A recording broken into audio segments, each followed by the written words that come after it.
días, alumnos del cuarto año de secundaria del Colegio San José María.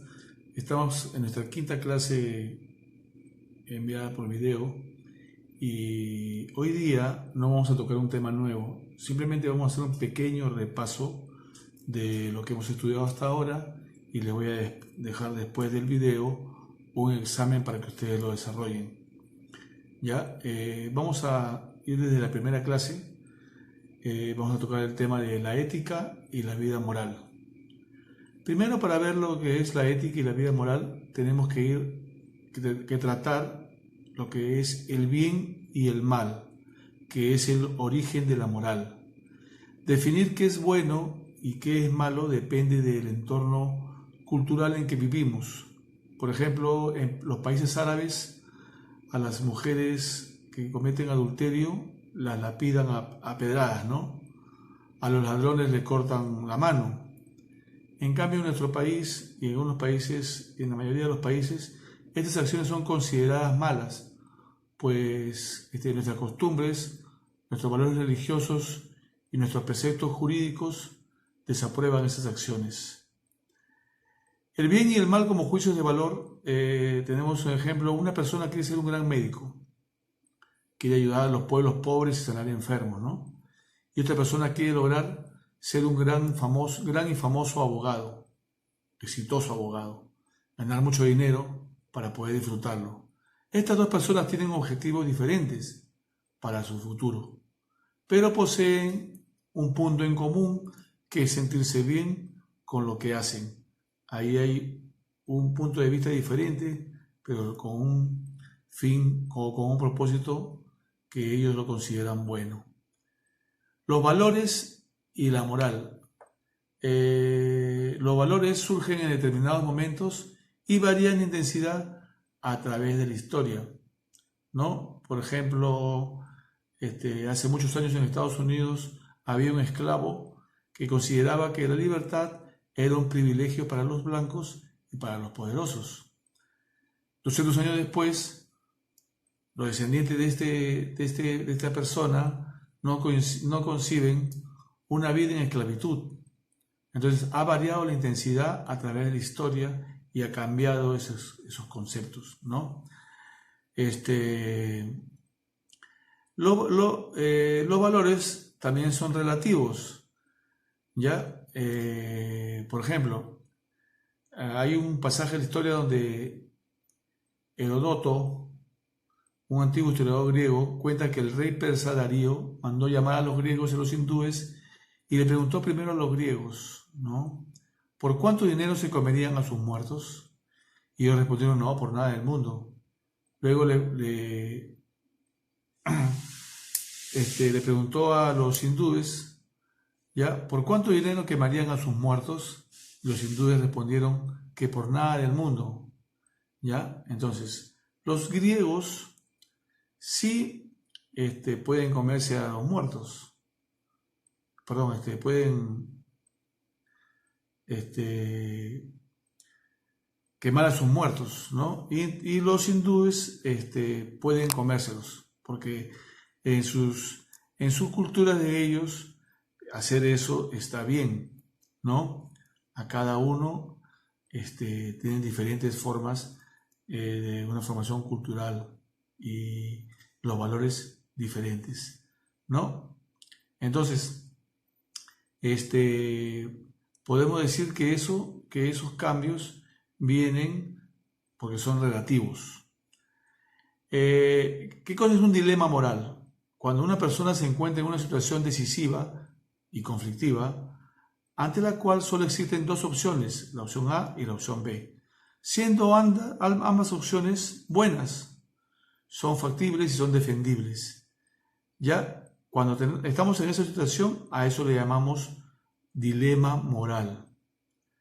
¿Ya? La persona moral, ¿cómo se forma y de qué se compone? Para aproximarnos a aquello que hace que alguien sea una persona moral, requerimos tener una visión integral. Es decir, tenemos que empezar a pensar no en uno, sino en todos los componentes que llevan a considerar a una persona como moral. Esto es difícil, ya pues, puesto que distintos teóricos de la moral han considerado también elementos aislados según sus intereses o su preferencia. Sin embargo, varios autores e investigadores nos presentan elementos distintos que forman parte de la persona moral. ¿Ya?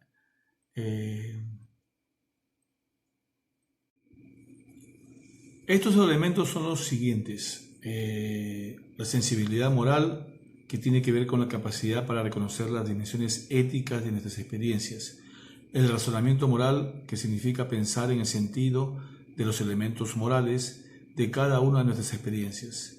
El carácter moral, que es la tendencia a actuar de cierta manera y no de otra. Los valores morales, que son aquellos relacionados con la experiencia moral, aquellos que son inalterables y se definen por su naturaleza ética y universalidad.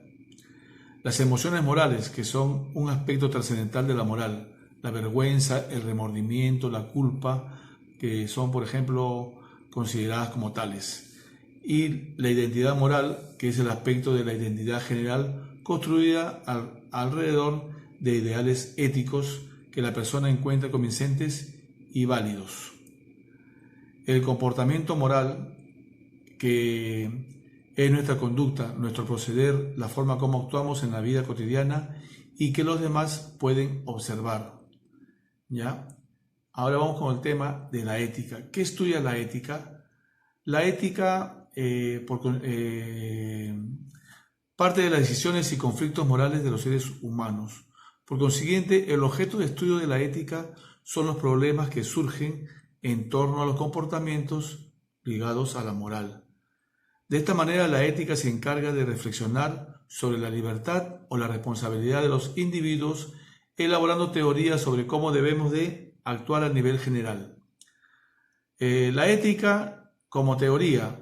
El estudio de la ética busca aclarar el fenómeno moral en general, es decir, esclarecer los principios y presupuestos de las decisiones morales humanas, así como las consecuencias directas e indirectas, y para ello define conceptos y construye teorías que expliquen de manera lógica el comportamiento moral humano.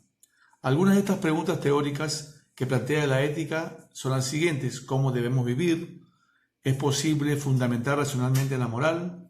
¿Existe la moral universal o todas son relativas a una cultura? La ética como práctica, en cambio, como dijimos, la ética es un saber para actuar mejor en nuestra vida.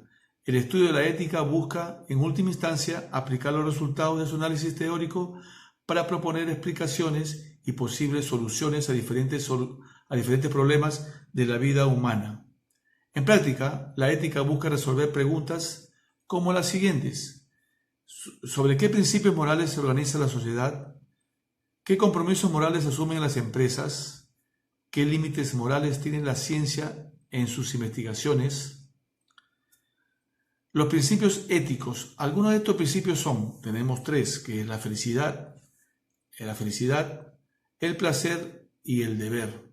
Cuando hablamos de la felicidad, según el filósofo griego Aristóteles, la vida humana debe orientarse a la búsqueda de la felicidad, que es un estado de ánimo esencialmente humano, fundamentado en la razón. Por ello, estableció que el modo correcto de vivir era mantener la prudencia al tomar decisiones ante las diferentes situaciones que podemos enfrentar. El placer dice que, según el pensador griego Epicuro, la vida humana también debe orientarse a la búsqueda de la felicidad, pero entendida a través del placer anímico. ¿En qué consiste eso? En la tranquilidad del alma propia del hombre prudente. Y el deber, que es otro principio, según el filósofo alemán Immanuel Kant, la vida humana debe orientarse al cumplimiento del deber, que la razón reconoce como universal y necesario en todo contexto. Por ello, estableció que el modo correcto de vivir era respetar los principios racionales universales que pongan la realidad del ser humano por encima de cualquier otra cosa. Bueno, eso ha sido un breve resumen de todos los temas que hemos tenido. Después del video se les va a dar un examen para que ustedes desarrollen por la plataforma, que ahí se registran ustedes cuando entran, cuando están mirando la plataforma. Hay algunos alumnos que llaman a otros para pedirle las tareas y pedirle los resultados.